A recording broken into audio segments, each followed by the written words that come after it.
first option that comes to mind is an open weight championship. AEW would really benefit from having it, so if it were up to me, I'd have AEW's secondary title be an open weight championship. I can explain. Alright, so I was wrong. We're not going to get an open weight championship in AEW. It's now official. The new belt is the TNT Championship, and it's going to be crowned in a tournament in the next few weeks. Even though the timing of it feels a little bit weird to me with the current situation going on right now, they're still running shows without a live audience, so I'm not totally sure about the timing. But nonetheless, we're getting it, and this is how I would book the tournament and the inaugural champion. But before I begin, don't forget to hit that subscribe button so you stay tuned for all of my next videos. So to start off, it's actually a pretty short tournament with only 8 guys involved. And the field is pretty good, but there are some names that I'm not so sure would be there if everyone was working these shows and there weren't some people staying home or not making the shows because of coronavirus. So it feels a little bit to me like they're kind of just working with what they have, and I don't blame them. It's not an easy situation for anybody. But I do think that if things were normal, the field would be a little bit deeper. When looking at the first round matchups, they're not all that great. The first match is Shawn Spears against Cody, a rematch from All Out. Plain and simple, I would have Cody go over. On the other side of the bracket, we have Lance Archer against Colt Cabana, a real serious badass wrestler against a comedy wrestler. I think that dynamic might actually work, and given the talent involved, it could actually be a pretty good sleeper match in the tournament. But I still have Lance Archer going over. Not much else to say there. And for the least exciting matchups of the first round, we have Dustin Rhodes against Kip Sabian. Kip Sabian hasn't really been booked that strongly in AEW so far, and I do like the way Dustin has been booked. He is a veteran who's not a pushover, and I like that. So I'm having Dustin advance to the second round over Kip. But by far the best first round matchup is Darby Allin against Sammy Guevara, a rematch from AEW Revolution. Now these two have actually had a pretty good feud for a few months now, and I look for that to continue here with more fast-paced, high-flying action, a hated rivalry between the two, and this is actually the hardest match of the tournament for me to pick. When I considered who would win this tournament before the names even came out, Sammy Guevara was one of the guys I considered. Since the first episode of the first Dynamite show, Guevara has been very consistent with his in-ring work and his character. He's excellent at playing that obnoxious, cocky heel that you just want to punch in the face, and I think he deserves to be rewarded with that. And for someone who's supposed to be positioned as the young star of the inner circle, he doesn't really have that many wins to back everything up, so he is going to start to need to pick up some wins somewhere down the line, but I do not have it happening here, as I would definitely have Darby Allin go over Sammy Guevara. Now moving on to the second round, we have much better matchups, and staying on that side of the bracket, Cody against Darby Allin. Now these two are sort of frenemies. They have a rivalry, but they get along, kind of mutual respect between the two. But on the last episode of AEW Dynamite on April 1st, we saw a little tension between the two when Darby struck Cody with a forearm after the match. It wasn't really an attack angle, just kind of some frustration. It adds a nice little wrinkle to the fold, not so much heat, because I still think fans are going to be behind Darby Allin watching at home once he faces Cody. But I like that they're adding a little more to it instead of just like the two friends who are fighting. And again, when thinking about who might win this tournament, Cody is definitely one of those guys that I considered as well. If you so happen to watch my video regarding a potential new title for AEW, I suggested that Cody might be the inaugural champion. And if you're TNT executives, why wouldn't you want Cody to represent the brand?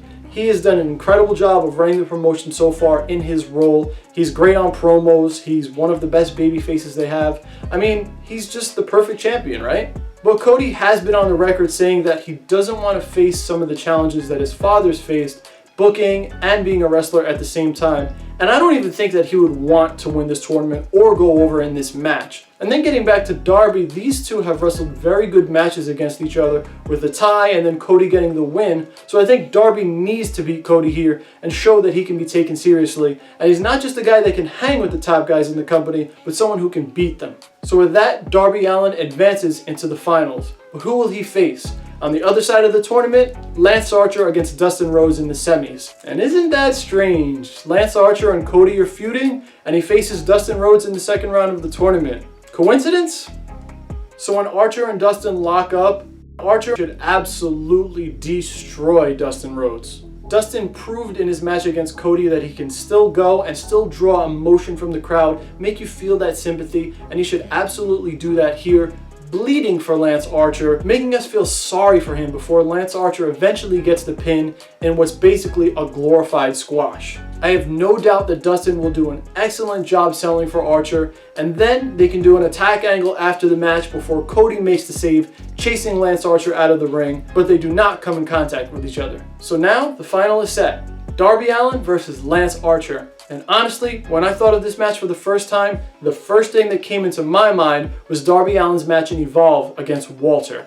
If you haven't seen that match, stop what you're doing right now, look it up, and go out of your way to see it because it is that good. Now, if you've been watching Darby Allin closely in AEW, you'll definitely recognize that he is excellent at selling and bumps around like nobody's business. And that's exactly what he did in his match against Walter. It had that classic David versus Goliath dynamic, and after taking everything that Walter threw at him, and I mean bumping around like crazy for him, Darby was able to roll him up and steal the win. It's easily Darby Allin's best match to date, and I think what happened in that match should be exactly what happens in this match against Lance Archer. I would have Archer absolutely destroy Darby Allin, throwing him around the ring, outside the ring, beating the shit out of him, you name it, absolutely murdering Darby Allin. And again, Darby will continue to do his thing and sell like nobody's business, drawing that sympathy and making you want him to pull up the upset victory. And after a long, painful match for Darby, he's able to knock Lance Archer down, hit the coffin drop twice, and steal the win to become the inaugural TNT champion.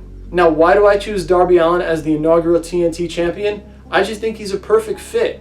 Darby's very over with the fans. It's very clear that they have a strong connection with him, myself included, and I think that he needs something to work his way up into the heavyweight division. Like I said, he's proved that he can hang with them, but he hasn't really proved that he can beat them yet. And I think that carrying this title on television is a great way to solidify his status on the roster. AEW's roster is very deep, and there is no shortage of excellent competitors and matches that he can have defending this title. I also think that this belt, basically being a television championship, fits very well with his character. He can be an honorable champion and defend it on TV very often, and I think it just works perfectly. And then having been the inaugural champion, he can then graduate into the heavyweight division with a body of work beneath him so we can now take him seriously against the guys that are in there. And possibly the most important part about all of this is that the final needs to happen on live television and not at Double or Nothing. It's a TV championship, the TNT Championship, and needs to be crowned on TNT. And then assuming Double or Nothing is still on, Lance Archer versus Cody is perfectly set up, and Darby can defend his title for the first time. So that's basically it. That's how I would book the TNT Championship tournament. Let me know in the comment section who you think should win, and tell me how you would book it. Don't forget to follow me on Twitter at NoCellTV. Subscribe for more content just like this. For now, I'm Anthony. This is No Cell Wrestling, and thank you for watching.